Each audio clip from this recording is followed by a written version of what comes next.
Welcome you all. I request all the panelists to keep your phones on mute, mics on mute, please. I am Ravi Gupta. I am editor-in-chief of eHealth magazine, and we are going to have this session, which is talking about health infrastructure in the COVID-19 era, and the topic is about creating future-ready, sustainable hospitals and hospital infrastructure, leveraging emerging technologies. And we have an eminent panel here with us.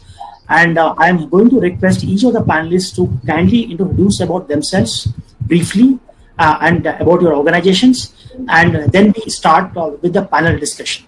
So let me start with Anil Chaudhary from Schneider. I can see him on the screen first. Welcome, Anil. Please introduce yourself. Thank you, Dr. Ravi. Good morning, everybody, and good morning, fellow panelists. I think my name is Anil Chaudhary, and I am representing Schneider Electric, heading Schneider Electric in India. And I think it's a great honor and privilege for us to organize this, webinar. First, with our coronavirus. So I take this opportunity to thank each one of you, the panelists, because you are leading your organization, you are heading your organization, which are in the forefront for fighting this challenge. And our big thank and big wishes to you and your teams to, in this moment of crisis, we are all with you, and we thank you for all work you are doing in the front. And I also wanted to, wish everybody who is on the call to follow the advice of our doctors, follow the advice, all the health advisory, to support them to do their job, to protect the nation and protect all of us. And at Schneider Electric, we are very much committed to abide by all the health advisories. All of our offices are closed. All of our people are working from home. And our teams are also in the forefront, working with many of you to create those facilities and infrastructure in these challenging times to make your job more efficient, your job more safe, and your job more reliable. And with this, I will pass on to the next speaker. Thank you, and I'll connect again. Thank you, Anil. May I request Dr. Nitin Nagarkar to kindly introduce yourself and your organization, please. Thank you very much, Dr. Ravi Gupta and the entire team. My special thanks to Mr. Chaudhary, Mr. Nema, Dr. Manisha, Dr. Manpu, and all the delegates who are online with us. So thank you very much. We are here at a very testing times. Of course, the whole world is facing this pandemic. But I am happy that our country has really done well, right from the time when our Honorable Prime Minister gave the call for the lockdown. We've really been in a preparedness phase, all of us, and I think it has brought together specialists from various specialties. And we as a country have huge strengths. Only thing is to leverage the strength, as you've already rightly mentioned, Mr. Gupta. I think now many hospitals are seeing COVID-19 positive patients. We got our first patient on 18th of March in the night. And it was thanks to the preparation by our entire team. Even today, we have many patients and more patients are coming up. So I think over a period of time, this number is bound to increase because we have created a dedicated COVID-19 facility in our hospital. For the state, all the patients are referred here. We have the viral diseases lab, which is the main lab, which has done more than 10,000 tests so far. So a large number of the doctors, the nurses, and the lab technicians and other specialists have also come to our hospital from the state of Chhattisgarh to get training over here. We also participated in the webinar for the SAARC countries, and we were able to share our experiences with them. So I think all of us have great experience. I have the great privilege of Dr. Manisha before, and also Mr. Manpu when we got instruments and equipments for all the new aims. So thank you very much, and it's really a happy moment for me to be with all of you. Thank you, Dr. Nitin. May I request Mr. Ajay Kumar Nema from HSCC to please introduce yourself and your organization.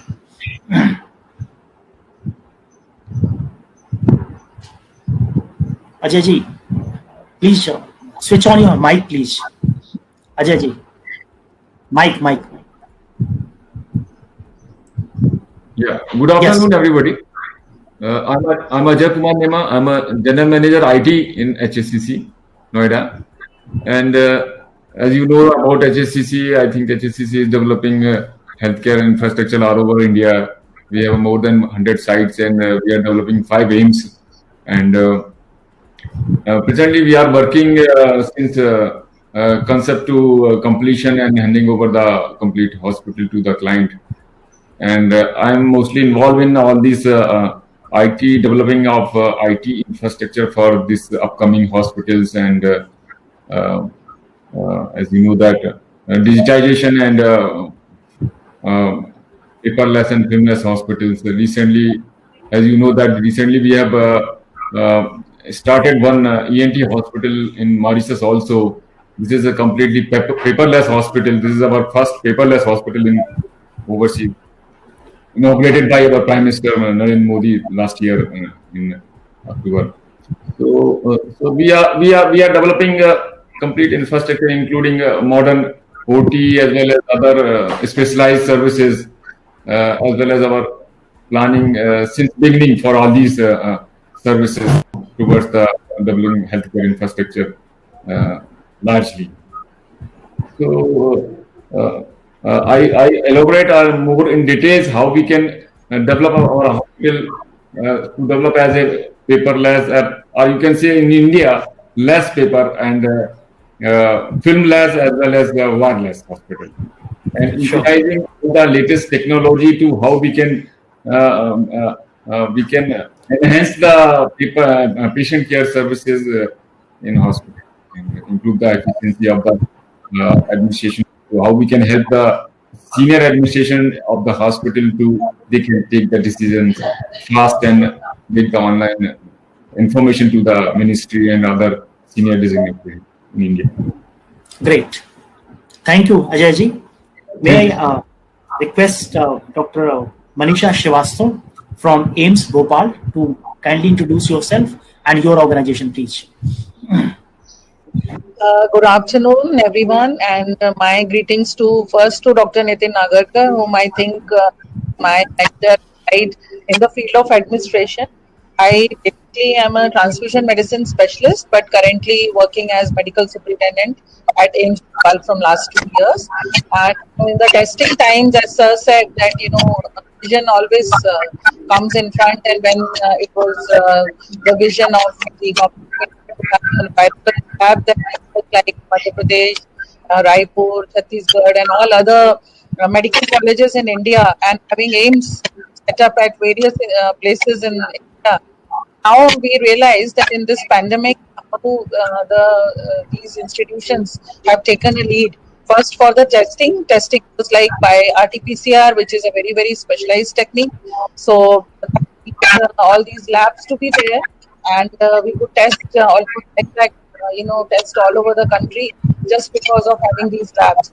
So lab services is one that AIMS is working from beginning when the pandemic started, and we also have a dedicated COVID facility. We have 70 beds for COVID ward, and 118 beds we have kept for. And we have dedicated one building in the institute, separate building, which was the Ayush building to screen patients who come first there, and then we keep them holding till the results come. Then they are shifted if they are positive. If they are negative, then we are counseling them for home quarantine. And like this, we have a screening facility, lab facility, COVID, and we have also got a 30-bedded ICU for serious patients who are being referred from COVID care centers. As you are aware that government of MP also in the line of the Ministry of Health vision of dealing with this pandemic in terms of three stratas of places. One is the COVID care center, the other the dedicated COVID hospitals, and also the tertiary cares where patients of serious illness can be referred to.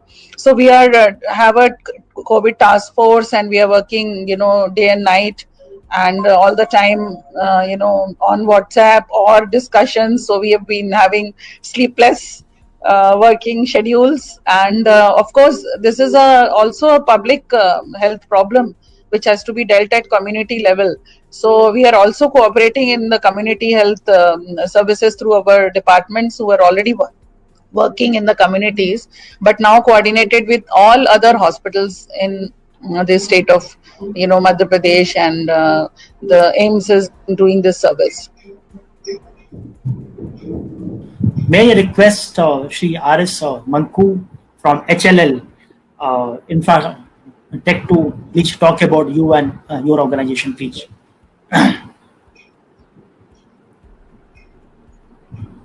Dr. Nitin Nagarkar. I am very happy to see him after a long time. We have worked very closely together. To Dr. Manisha, AIMS Bhopal, we are working very closely with them. And to all other respectful dignitaries, good morning to all of you. As you all may be aware, that HLL Lifecare Limited is a company which is fully owned by Ministry of Health and Family Welfare, and Heights is one of the subsidiary among 5 subsidiaries of this company. Heights mainly focus on building hospitals and procurement of medical equipment. So both HLL and Heights and all its subsidiaries together, we focus on providing comprehensive goods and services in the healthcare sector. We are building many hospitals, including the most prestigious AIMS like Guwahati, Gorakhpur, and Bhatinda AIMS. And we are the biggest agency as far as medical equipment procurement is concerned in India. This is about the Heights. But if you talk about complete portfolio of HLL Lifecare Limited, under the roof of which we all are working, we are into contraceptives manufacturing, any and all kinds of contraceptives. We are into vaccines. We are into running retail drug stores in the name of Amrit Pharmacy, which has brought a biggest innovation in India for selling affordable drugs and implants. We are running more than 150 Amrit pharmacies. We are running diagnostic centers under the shelter of CGHS with the name of Hindu Labs. So we manufacture vaccines, we manufacture drugs at Goa Antibiotics. So this is our portfolio which we are handling, that almost each and everything as far as healthcare sector is concerned. But right now, as you all may be aware, that we are an agency nominated by Ministry of Health to handle the procurement of COVID on all over India basis. So whatever a Ministry of Health is procuring and distributing to all the states across India, those all items are being procured by us, especially the 4 portfolios, that is N95 mask, PPE kits, and ventilators. The PPE kits has again the 5 components. This entire procurement is being handled by HLL Lifecare Limited on all over India basis. As you all know, that quantity is huge, so the work is also substantial, and we are very thankful to the Ministry of Health and Family Welfare. Right now we are functioning from the ministry office only, day and night, along with all the officers also working here for many hours. So ministry has given us the opportunity, and we are trying to come up to their expectations. Thanks to all of you for giving us this opportunity to be together and connect with each other. This coronavirus has taught us the new technologies. One of our topic also, one of the word is that how to use the new technologies and emerging technologies. I think coronavirus has given us a big opportunity to leverage upon the technologies which were existing and to find out new technologies, that how we can work remotely without going to the office and without affecting the output and efficiency. All of the panelists will agree with me. We have learned these new ways of working and connecting each other in this coronavirus time, which have to be leveraged further while we are implementing our regular work, and how we bring these technologies into the future projects which we are going to implement. Thank you. Welcome, Dr. Manku. Thanks for joining us, and hats off to you for great work your organization is doing. Now I request Dr. Nitin Nagarkar to kindly respond on the panel questions. The first question is directed to you, which is about please list out some of the latest innovative initiatives undertaken by the AIMS Raipur to bolster delivery of care. So if you can highlight, Dr. Nitin. Obviously, new challenges came up when this particular COVID-19 problem came. So on the one hand, you see, we know that we are dealing with COVID-19 patients, and Dr. Manisha also knows that still there are non-COVID patients also who are lining up. So that's a huge challenge. You see, the rest of the medical facilities were obviously closed down, And so we have to focus on that as well. So time and again, I keep telling that while we have created dedicated COVID-19 facilities, which Dr. Manisha has very rightly mentioned, whether it was creating isolation ward, ICU beds, ventilators, etc., all that, and along with HLL's support, Mr. Manku has again enlisted the PP kits and all those requirements which needed to be done. So all that has been done. So that is one facility. But at the same time, there are a large number of patients in the society which needed to be cared for, whether they were head injuries, trauma, cancers, and patients related to obstetrics and gynecology, and so on and so forth. So immediately we of course had a wonderful telemedicine facility like we had in AIIMS Bhopal. We had one here in AIIMS Raipur also, and teleconsultation began in right earnest. And that is how, even in a state like Chhattisgarh, people are quite tech savvy. We were quite surprised, and we get almost 200, 250 patients who contact us on a regular basis. Many of them are follow-up cases, some of them are new cases. So we were able to segregate that part of the hospital so we do not mix up with the COVID-19 or suspect COVID-19 patients. And still a large number of patients are admitted in the ward, keeping the safe distancing norms. We are still operating on head trauma, orthopedic cases, fractures, abdominal emergencies, gynae. We've done a few, cancer surgeries also, Dr. Manisha, because you can't keep them postponed for too long. And similarly, the radiotherapy, and the radiotherapy department is also running its full steam. So I think that's one thing, sir, we were able to do.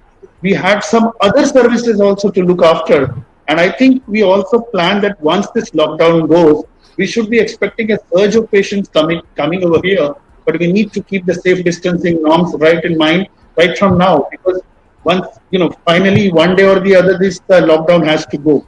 So I think that is one thing we have done, focusing on COVID-19 as well as the non-COVID patients, which also require a lot of attention. There are many patients of tuberculosis, you can't stop their treatment in between.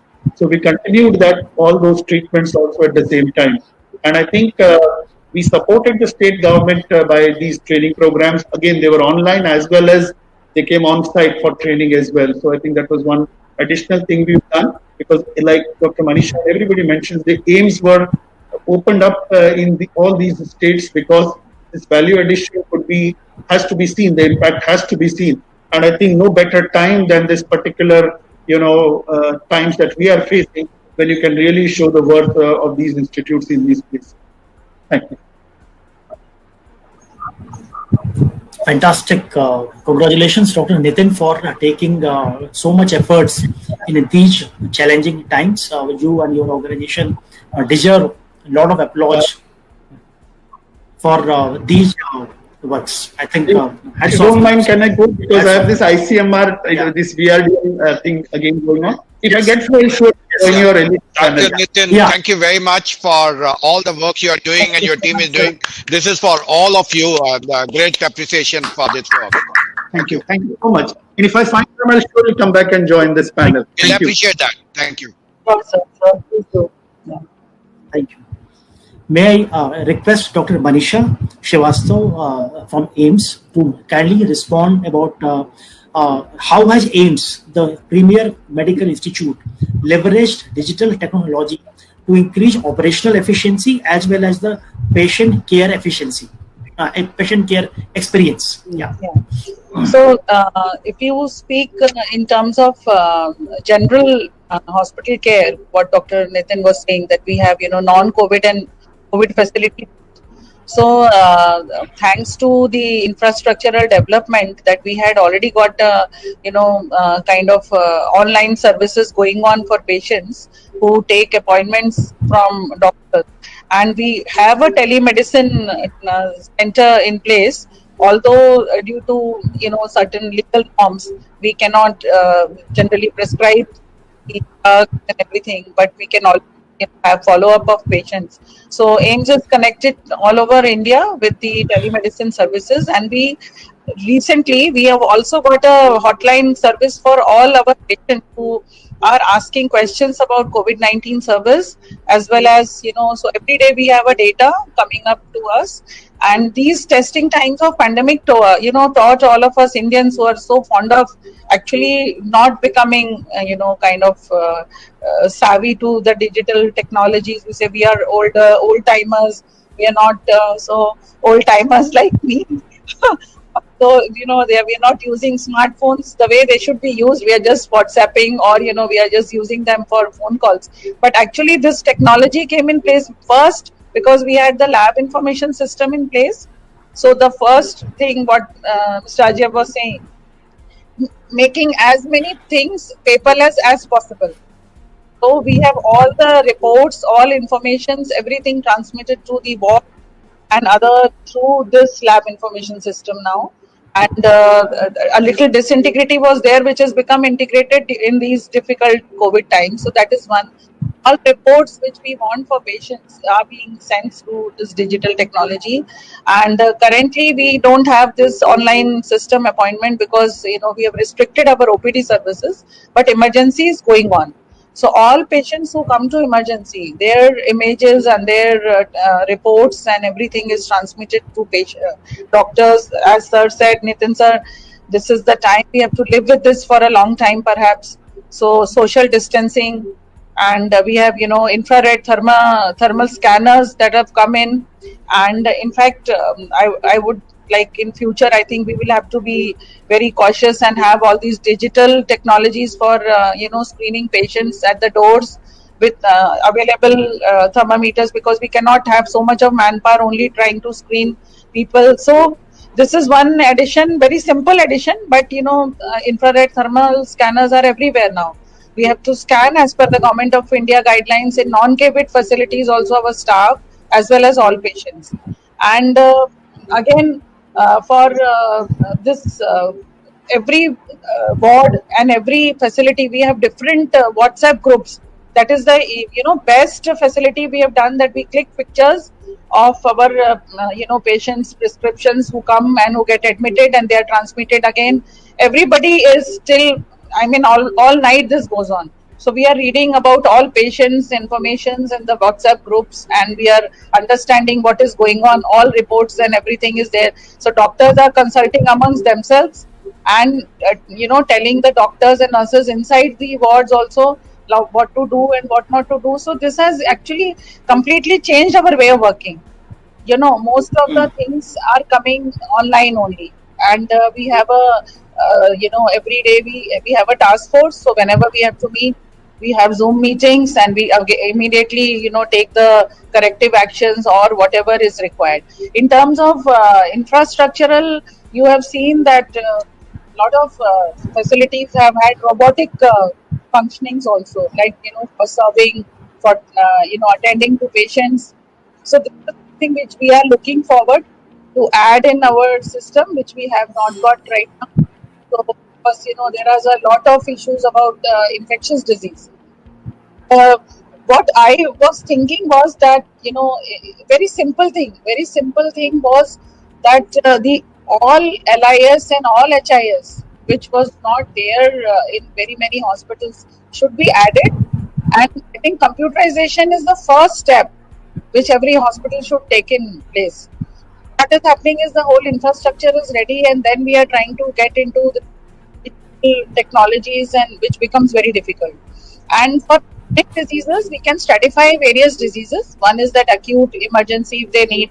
That's a different thing. For chronic diseases, always teleconsultation is something can be monitored. We had developed a poison information center in the institute that this pandemic started, and which is a unique example where anybody from all over the state or all over the districts can consult our forensic department people to actually know what type of poison it could be, just through the poison information system. Similarly, what sir said was the trainings for this pandemic from AIIMS Delhi have happened online, and we have been participating in those training. Nobody was aware about how to wear PPE, what to do, all this, and it's just it's not a kind of a fancy item. It's a very, very difficult kind of a garment to wear, these difficult times for all healthcare workers. So donning and doffing trainings, the areas where the areas where the staff needed training was the digital technology best utilized all over the country. And because physical distancing is also, in these infectious diseases, is a dictum, and everybody and anybody will have to be on their own, but that is only through digital technology we are in touch with each other on a non-touch technique. So maintain distancing, but keep in touch only by digital technologies, and it's been really working well. So we are sending all our reports, all the database for patients is being maintained. Like, we are getting samples from all over the districts, and those samples are, the data entry operators are first making a big database of all the patients who are coming, their addresses, because of these things the patients' addresses have to be traced, the contacts have to be traced. If we have to contain this pandemic, I think digital transformation of the hospitals is the dictum. Thank you. Great, Dr. Manisha. We all can see that the amount of hard work the doctors and the hospital administration is putting in these crisis times is amazing.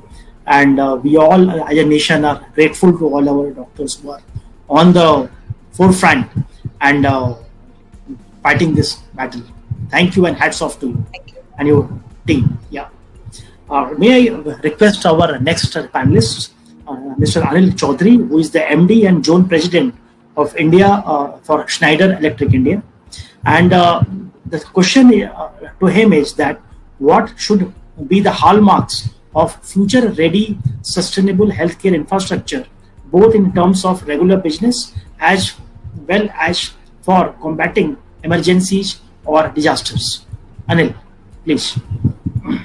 Express my sincere thanks for Dr. Nitin, Dr. Manisha, Dr. Manku, Dr. Ajay to join this webinar, and especially in this challenging time when you are all on the forefront. We really appreciate and thank you once again for your time.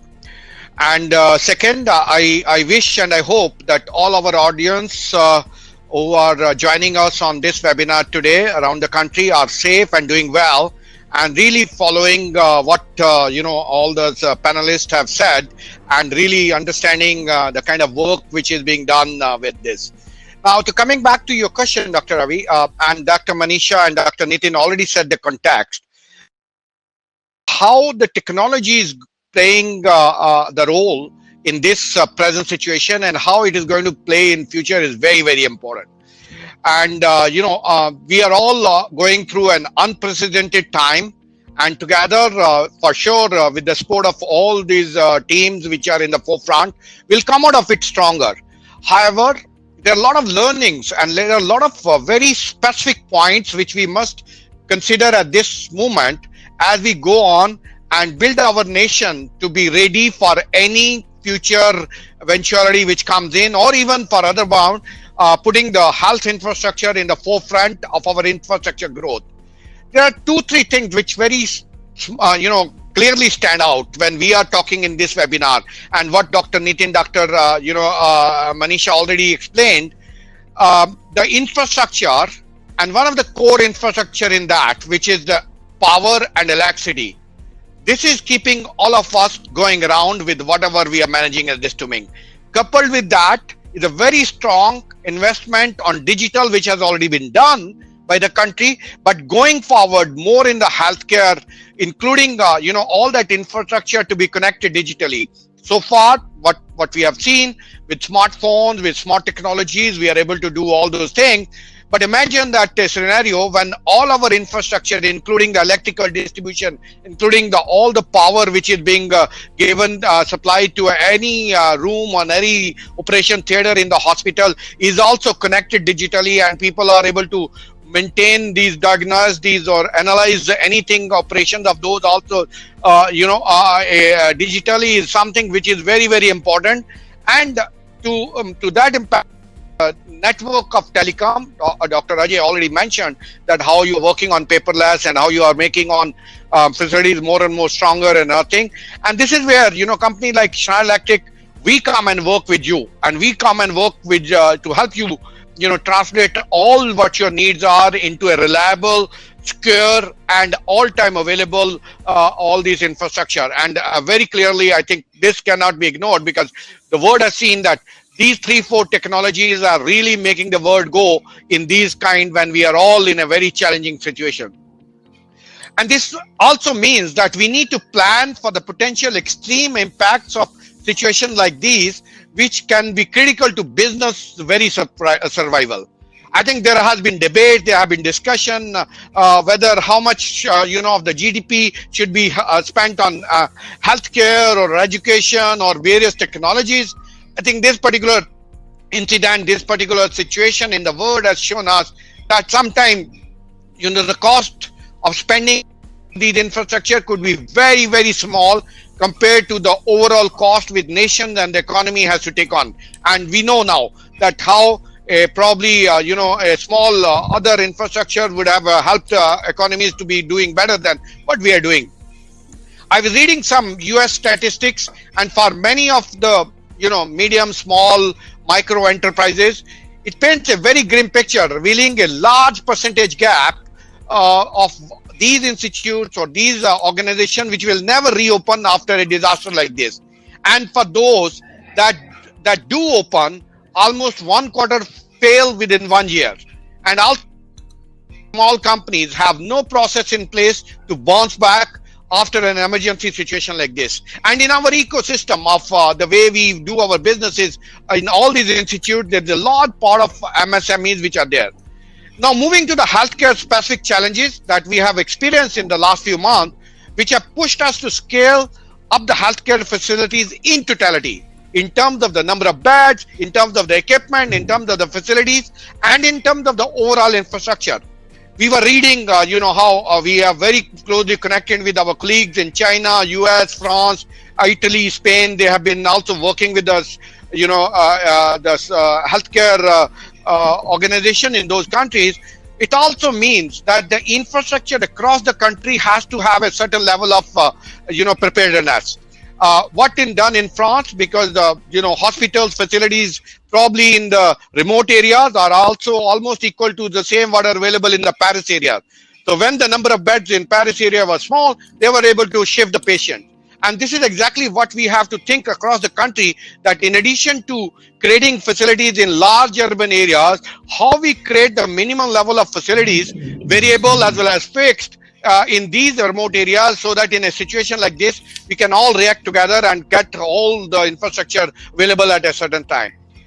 So there is a really in the need of the hour is that healthcare and hospitals perspective, we need to build more resilient hospitals, more variable hospitals, more variable healthcare ecosystem in the future. With resiliencies, what I mean is what we need to look on 4 critical areas. First, we need to be able to build more patient rooms quickly, if necessary, in the existing hospital. We need to have variable design in hospitals to be able to quickly reconfigure operation theaters into ICUs. We need to be self-sustained or quickly scale up our electrical distribution, building management, access control, safety requirement, as Dr. Nitin and Dr. Manisha was explaining it, how to put it so that we can isolate the patients very quickly. And fourth, we need to be able to remotely manage our facilities during a crisis. More digital, including level 1 diagnostic of patients out of all these facilities. So our role as Schneider Electric is to play here is to make this healthcare facility more resilient and future ready. What we mean that we can create microgrids which are self-sustainable for power requirement, remote services for maintaining electrical, mechanical, IT and data center infrastructure of the hospital to make you work as you have explained and as you are doing now and as you are wishing it tomorrow. Flexible building management system that can monitor environment, conditions, air quality, allow for quickly adjustable parameters to adjust airflow rates, and more importantly, flexible lighting architecture to change patient rooms into enable highway beds and creating more facilities in a very small time, and flexible electrical distribution and IP architecture, which are very much required at this moment. And if we look at some of the work which we have done in other parts of the world, in UK, in a few hospitals, as they manage their surge of bed capacity, we have helped modify the building control system to manage the air quality in general wards, and also to provide local devices to alert and notify the staff of the conditions of those patients in those rooms. Not only we have helped their conversions in hospitals, but we have also supported with HVAC, power and IT requirements, where convention centers, stadiums or hotels had to be converted into hospital facility, and this is also the case in some of our towns and cities in the country as well. We have also in US worked with our ecosystem of partners who have provided temporary structures such as stands and modular units which are complete with power, IT and HVAC system, and provide connectivity to the patient information system and medical system in the hospital. In India, team of our experts and partners worked with AIIMS Delhi to extend electrical distribution system from additional 1,000 beds which are required to be created in a separated COVID-19 patient facility. Working with ventilators and mask manufacturers to accelerate the production using our automation energy products, installing UPS in hospitals, especially in towns, to improve the reliability of power to critical medical machines and, for example, ventilators or respirators. And especially, I think going forward, I want to leave this idea on the table in this seminar, that we look at prefabricated modular containers to serve as temporary mobile hospital. These are non-ICU type of facilities, 50 bed, 100 bed or more. While the ICU patients need to be hospitalized, these prefabricated modular units can be made available with complete power, networking, HVAC, and also with the medical equipment in the regions, and can be moved quickly. These are standard containers which we use, and we have done some power facilities on those containers which can be moved in case of some natural calamities which appear to restore the power immediately. So this idea we want to extend to create some medical facilities and all. To summarize in the end, I would like to share on the facts that the healthcare system needs to be future ready, and now more than ever, because in healthcare, prevention surely is the best medicine. There's no time for downtime. Healing begins with comfort, and sustainable care depends on sustainable solution. So at Schneider Electric, we have solutions, we have ideas, we have healthcare ready, our internet enabled technologies, which we call as EcoStruxure. And we have validated and tested solutions for those for healthcare, and our customers can really use it, and we are really ready to work with this fraternity in India to scale up our infrastructure across the country, not only in metros but in the remote areas, and also creating some variable facilities which can be used in case emergency situation like this emerges. So thank you, and with this, over to you, Dr. Ravi.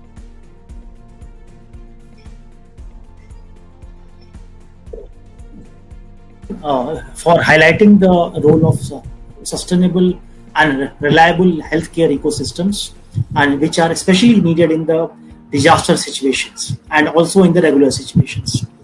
Thanks for highlighting that. And let me invite Mr. Ajay Kumar Nima, who is the GM and head of IT for HSCC.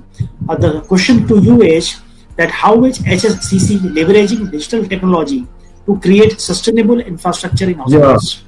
As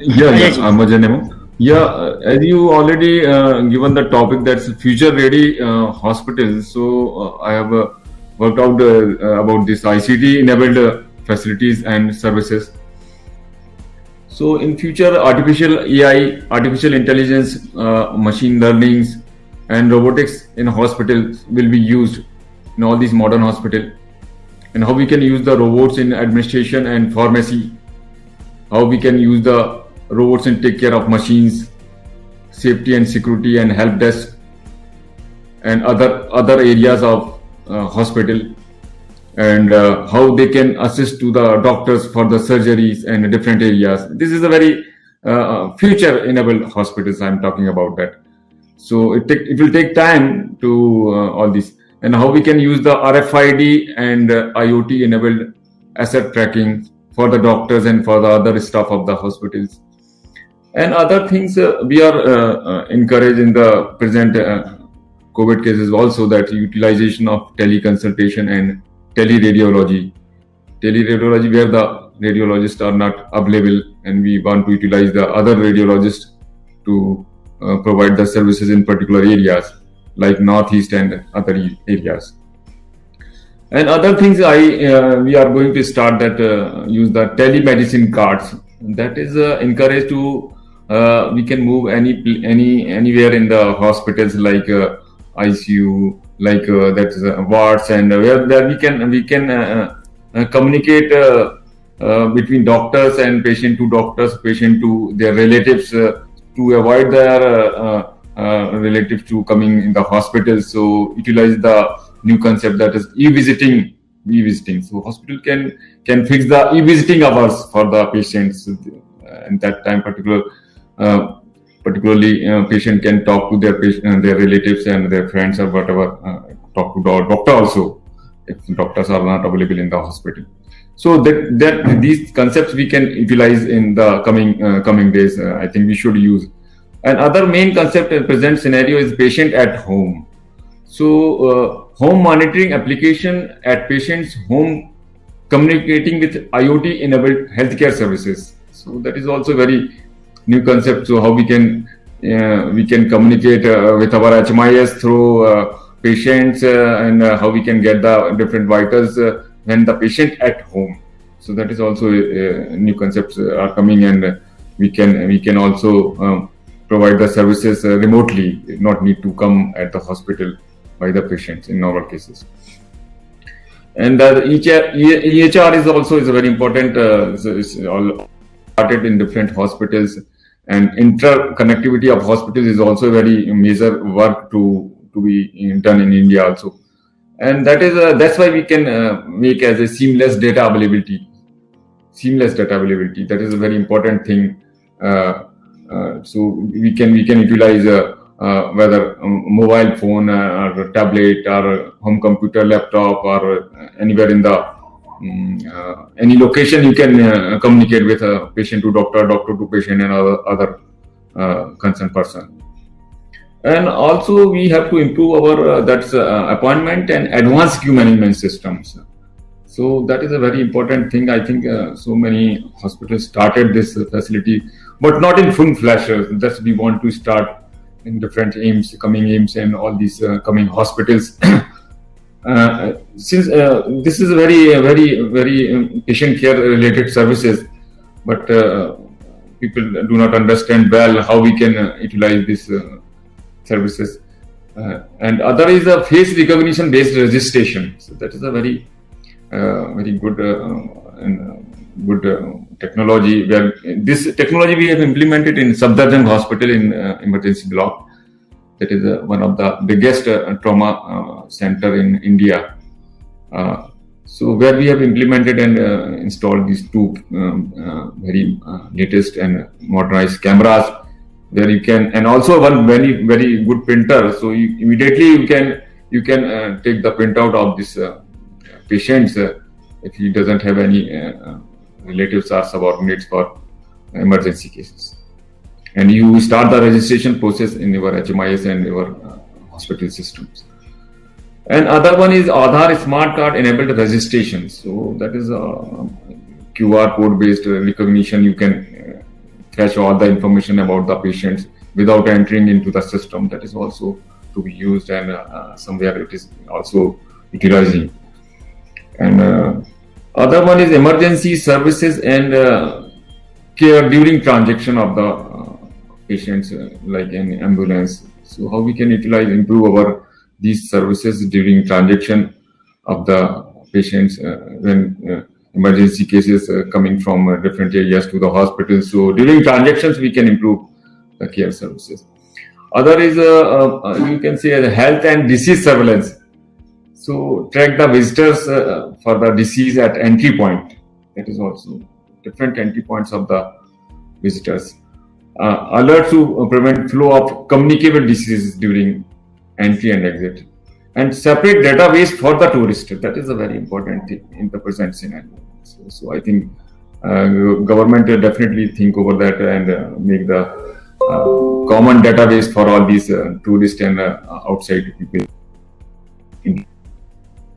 And other thing is that is a very good important real-time patient tracking. I think it is a very much required present scenario. GPS, mobile application, wristband based real-time tracking of the patients, and alerts for removal of wearable patients, monitoring devices like wristband, etc. by patients.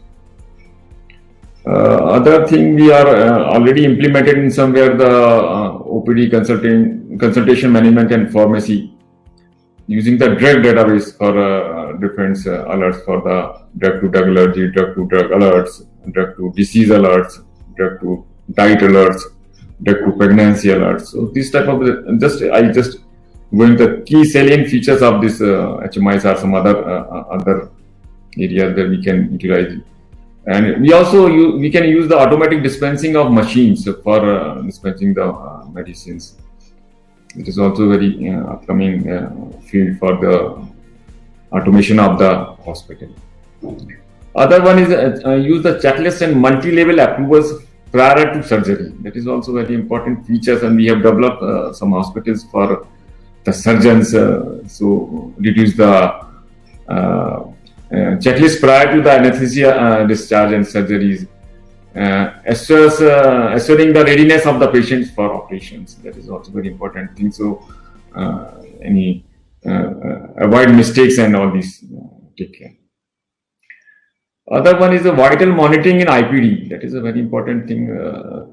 That is continuous health monitoring on the equipment integrated with HMIS. Real-time measurement of blood pressure, pulse rates, respiratory rates, etc. That is also important. So directly connected all these equipments in IPD to our HMIS and online alerts and notification on mobile application, SMS, emails, and other means to the doctors. And nurse management is also need to be improved. That is nurse dashboards, alerts and notification for feeding meals to the patient as per the diet plan, giving medications, medicines, whether it is in timely or not. So all these areas where we can improve the more digitization and hospital activities. Discharge summary is also very important for the current scenario. How many patients is discharged and all these patients coming. So now the time has come to enter the more data of the patient to the system, so we can generate the good MIS for our senior administration. Yes. So they take the decision. They can also communicate to the other seniors timely. That is a very important thing. So that way we can improve our services and also improve the patient care services. Yes. And other major important thing is now is very automated procurement process. That should be very important in each hospital. Timely procurement of the medicine and other equipments or other peripherals. So that is a very important. This is also one part of ICT. How we can enable our ICT or make suitable for the hospital. So procurements, timely procurements of the medicine and other equipments. Last one is use the barcode and RFID healthcare devices. This is not very much costly, but can be utilized in the very proper way. So we can use the wristband printer and mobile barcode printers and all these latest devices to improve the services of the different areas of the hospitals. That is our ultimately goal. And some places we have implemented all these devices and going to implement in some hospitals to improve the services of the. Great. Yeah. So these are the major areas where we can digitize our hospitals in a smart and proper manner. Yeah. Sure. Thank you, Ajay-ji. I think you have covered almost all the departments of a hospital and end-to-end process from the patient entry to patient exit, and various procurement processes also, administration also. and IT and digital has an opportunity to be used in almost all the Yes. areas. Thank you, Ajay Thank ji, you. for Thank you. very comprehensive presentation Yeah. you made. And next, we have Mr. R.S. Manku, who is the VP from HLL. So I think he's on a call. Let him just finish that. And by the time like we reach out to Mr. Manku, I will request each of you to look at the questions which have been spoken by the asked by the audience. It's on your screen on your left bottom. If you can see the questions, and I will request that each of you please pick up one burning question which I will ask you to pick after this. So may I request Mr. Manku to kindly speak about are you able to listen? Manku ji? Can you hear me? Yes. Okay. Excellent. Yes. Thank you. So the question for you is that what are the recent innovations done by HLL Infra in terms of developing sustainable hospital infrastructure? Manku ji. First of all, I am sorry to the panelists because the panelists may be observing that I am frequently attending to the other jobs. As I briefed you in the beginning, that I am involved as one of the key members in all this procurement. So I'm currently sitting in the Ministry of Health and Family Welfare, handling all this portfolio. So I'm having frequent interruptions. Sorry for that. And I will quickly take only 5 minutes to brief, though there are many things which HLL can talk about as far as innovation is concerned. But since I have to go for one meeting, I will quickly brief that. See, first of all is I would like to mention there's handling a disaster situation, and innovating to handle this disaster situation is the biggest capability which HLL has developed. This is not the first time when HLL is roped in to handle the disaster situation in India. HLL was also roped in to handle the disaster situation when it happened in Sri Lanka or some other neighboring countries to quickly procure the medical requirements and supply to them. So in these tough times, and after that, as you all may be remembering that Jammu and Kashmir had a biggest flood and their entire health system was devastated. That time also HLL was roped in to do all the procurement of medical equipment, more than 150 crore worth, and reinstate the healthcare infrastructure within 6 months, which HLL could successfully do. And now also, you all may be knowing the situation is very dynamic. What we estimate 1 month before or 1 week before does not remain an estimation 1 week after, and this estimation of requirement continuously change. So our biggest innovation is in this procurement area and supply chain area, where we are doing a procurement more than 2 crore of PPE kits and more than 3 crores of 995 gauze, masks. We are picking up from the different parts of the country, bringing to India and making them reach to all corners of India with the least manpower possible, and when there is a lockdown situation. So this is one of the innovation and capability which HLL has developed, that how to handle this kind of procurement in government situation, where government always believed to work on papers and now taking decision based on WhatsApp messages. As Dr. Manisha was also saying that they have learned to work on the WhatsApp messages rather than putting a paper. So this is one of the biggest innovation which HLL you can say is doing. Second, I will talk very relevant to the topic.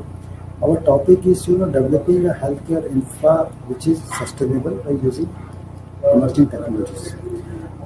As far as availability is concerned, all the agencies who are involved in developing a healthcare infrastructures make it available by using finances, by using infrastructure, by using equipment, that is making it available. Now the second question also comes that whether what is available is accessible to the people also. Well, anything which you have made available cannot remain accessible if it is not affordable. So HLL has always focused on making things affordable. So, and then we have to make the things affordable, the innovation comes into the picture. Let me talk about one of the biggest innovation which we done. If anyone of you can visit to the AIIMS New Delhi, we are running there a generic drug store. So not only the generic drug stores are, many times lower cost as compared to the traditional medicines, but how you dispense medicines to give a good experience to those who are taking medicines. So in that in our generic drug store, the prescription which is given by the doctors travels online from the doctor cabin to our drug store dispensing system. The patient does not have to come and stand in queues. He has to simply wait his token number sitting on the comfortable air-conditioned environment, and his prescription has already reached to that drug store, and he will be called and he will be given the medicines which has been prescribed. So this is a real change in what patients were experiencing earlier. Similarly, as I talked about affordable, that any healthcare infrastructure can sustain only if it is affordable. So as all of you may be knowing that we have launched the Amrit Pharmacy, which is basically affordable medicines and reliable implants, and it has brought a big change in the country, because we are selling the drugs at a discount of 60 to 90%, and seeing us all others have to follow. So we have made these drugs available to the country, so basically reducing the out-of-pocket expenses of all the patients. Because our main focus is on changing the patient experience, rather than focusing on state-of-the-art infrastructure and state-of-the-art many other things. If we focus on change of patient experience, then we will be able to bring the real innovation. All the panelists will agree to me, then whenever anybody, if you also go as a general patient to the hospital, your experience will not be very good. You have to go to one counter to register, then you go and see one doctor, then the doctor says that you are not a concerned patient for me. Your treatment has to be done by some other doctor, so he goes to another doctor. Then doctor says, go and get such and such a scan done. Then he goes for scanning.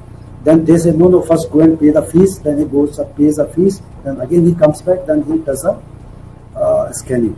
So we are focusing on changing the patient experience.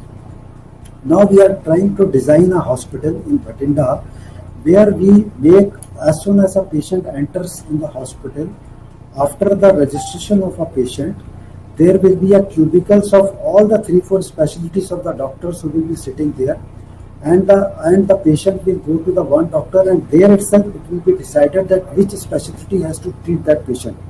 So basically we are focusing on changing the patient in and patient out experience from the hospital itself, where he does not go through many hassles in the hospital.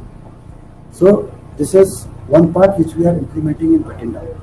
And now, any hospital to be sustainable, it is also important that the equipment which has been supplied there are available for use, because many times the hospitals, authorities who are running the hospitals do not have on their tips that which equipment is functioning and which equipment is not functioning.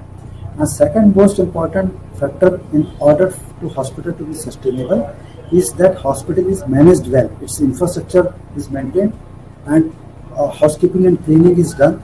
As all of us know that coronavirus has to do a lot of things with the cleaning itself. So we are managing many hospitals where the entire facility management of the hospital is done by us, and also the entire biomedical equipment maintenance is done by us. So we have developed a mobile app where any day in a real-time situation, the hospital authority knows, the dean of the hospital knows that how many equipments are available on that particular day in his hospital, how many are functioning, how many are not functioning, how many equipments are down since when, and what is the course of action to correct those equipment. So the equipment availability is known to them. That is how the infrastructure can be maintained as sustainable infrastructure. This is one part.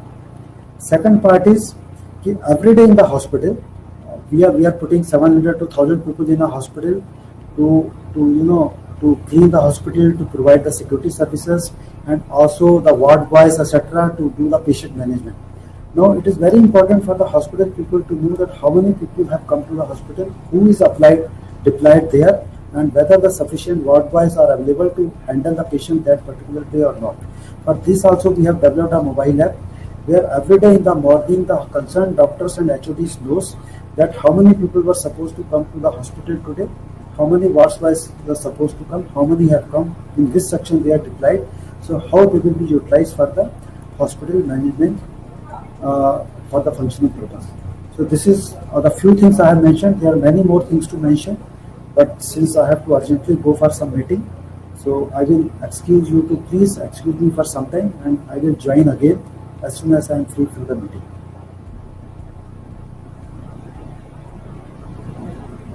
Hello, Doctor. Thank you, Mankuji. I think you have given a very detailed account of how you are looking at changing the patient experience, enhancing the functional efficiency of each department in the hospital, and very out of the box thinking on digital usage in the hospital. Thanks for updating us about it. Thank you so much. Thank you. I will join again. Thank you. Sure, sure. Thank you, Mankuji.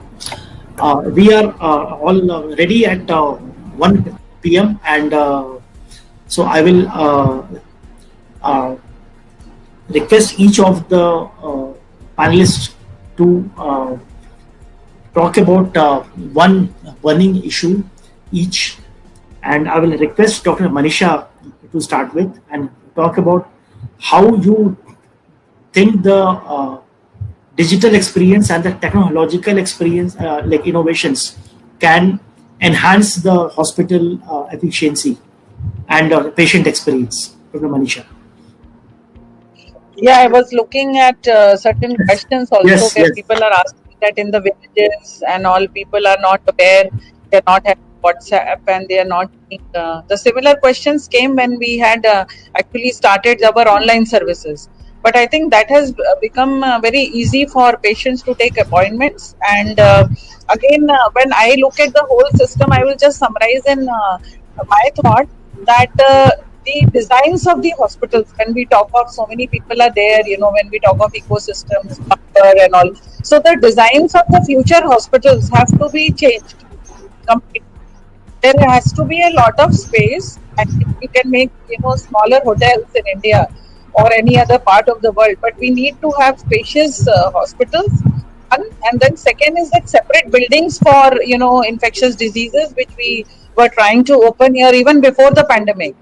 And like they say that nobody could predict it. So there have been many videos coming in by big presidents of America that they said they did predict the pandemic, but we never developed our infrastructure. Now in this pandemic, it is said that you need to have separate entrances, and there are so many issues of infections and kind of no touch techniques, maintaining distancing, entrances also. So not every hospital will have separate entrances from everywhere. One entrance for registration. Now we have to find out from where the patients will exit, from where staff will come in. So this is a very small suggestion that we should have the stratas like they developed now. When we planned, the ministry is planned very well. In fact, I, as an Indian citizen, I'll not say as an administrator or an Indian citizen, is mighty impressed with how our ministry has taken up this pandemic. So we have 3 stratas of hospitals. Similarly, at the rural levels, we can have the kind of facilities which we never had, like the lab facilities and digital image radiology, like somebody mentioned. I think Ajay sir mentioned that e-radiology. E-radiology is a big solution in terms when we don't have radiologists in this country, so many. So different stratas of hospital developed at every level, rural, district, and then tertiary, so that patients only who are referred come. For generally for sardi zukham and very minimal problems, people have to come from villages to AIMS. That makes it very difficult for AIMS to take up these patients. Secondly, about the kind of division, like somebody was talking about, we have cancer. Cancer is one facility which can never stop, even in a pandemic. So I saw some questions that how are you doing with non-COVID? We are not stopped our emergency. We are taking the patients who need, but we just people are scared of getting COVID infections, and they're not utilizing the infrastructure of their hospitals so well in the private, especially. But and on those who were using, they got infected with COVID. So there was a mixture of these things. So we can have dedicated facilities for like heart and lung and cancer, and so that we don't mix in so many. We can have very big children hospitals, and we can learn from the Western world, where there is a stratification of different level of hospitals, even in districts, so that patients don't just come at one place and then all these things come in. So my imagination is having a similar kind of a structure which we developed during COVID-19, I was just looking at the TV and it was saying that, Arogya Setu, which I mentioned, I forgot to mention, is now compulsory for all central government employees. So everybody in India has downloaded that app. So, and I don't agree that people are not having phones or, even in the village levels, I think people are taking appointments. When I started this 90% online appointments, it was a great success. People still gave, that the villagers and the rural people don't know. But we have online tickets, railway tickets, and so many things. People are traveling, taking online Paytm, and everything is there, like digital payments. So we can have, this kind of a system developed so that we don't have long travels for patients, so that, follow-ups are easy. So this is what is my vision regarding kind of futuristic approach to leveraging infrastructure and technology. Fantastic, Manisha, your vision, and you have introduced online systems in your hospitals, which are great. I think it helps the citizens and the patients in a big way. And I will request Anil to kindly talk about future hospitals of the future, how to make it sustainable and holistic. And Thank you. I think very well said by Dr. Manisha and all the speakers. What could be the future of our healthcare system? And I think here it is very important. This is where very good collaborative work between the medical fraternity and the engineering fraternity, the people who are there to create those kind of facilities, because any of the applications, I think any of those facilities which are being created, or any of those the way a hospital should be managed or the future hospital should be designed and all, I think a very close collaboration with our consultant and architects at a very initial stages to translate all those needs which a medical practitioner will need. Because at the end of the day, the hospital is where it is where the patient and the medical experts, they are the two critical stakeholders in that. The patients, how he should be treated, and the medical experts with the knowledge of the science and all, how they want to bring it together. And there is an enabler. I mean, companies like Schneider Electric, with our the solutions, be it we talked about Dr. Ajay talked about all those facilities of the digital. I was just thinking that today the biggest reliable, safe and secure infrastructure is with data centers, because the proportion of what you spend into the data centers in terms of the building, in terms of the infrastructure in the building, in terms of the electrical distribution, access control, availability, this is to make sure that power or that energy management and automation is making sure that it is available 99.9999%. Because that's the criticality of this, to keep the whole world go on. I think given the present crisis which we are facing it, the reliability of our whole system, the electrical distribution system, the building management system, the security, the access control, as you have said that, some of those facilities you will be putting in the bands or even the RFIDs and all, these can only help us to work. More infrastructure is there. And I'm talking under the control of you experts, but we as patients, or we as the relatives or our friends as patients, the kind of facilities which are available in the metros or urban areas with respect to the kind of facilities which are available in the smaller towns or villages and all, I think there's huge gap today. And this is where I think all those organizations which are there to get the taxpayers' money into the facilities to be created. If we can create good facilities in tier 2, tier 3, tier 4 towns, take an example of Delhi. I think you guys are doing great job. We are all becoming responsible. The people are taking care. And imagine a scenario where we go into a kind of thing which New York faced it. We will have people lying on the streets with no beds in the hospital to be available. And if let's say, imagine that we have the similar kind of facilities in a radius of 300 kilometers from Delhi, in towns like Panipat, Karnal, or Moradabad, or all those Meerut and all on this side, Manesar, Ajmer. We have government hospital. Probably there are more government hospital in these tier 2, tier 3 than the private, because private goes into where bigger customer bases, which is densely populated urban areas. So I think our focus should be that how we can bring healthcare infrastructure to a certain level, a minimum level of requirement across the country. And that is where I'm calling this one of the variable, we use in our management of the business, how to, shift the fixed cost into variable cost. This is exactly how we can create our variable facilities where in a situation, an emergency like this, and we don't know, who knows, tomorrow there could be another kind of thing.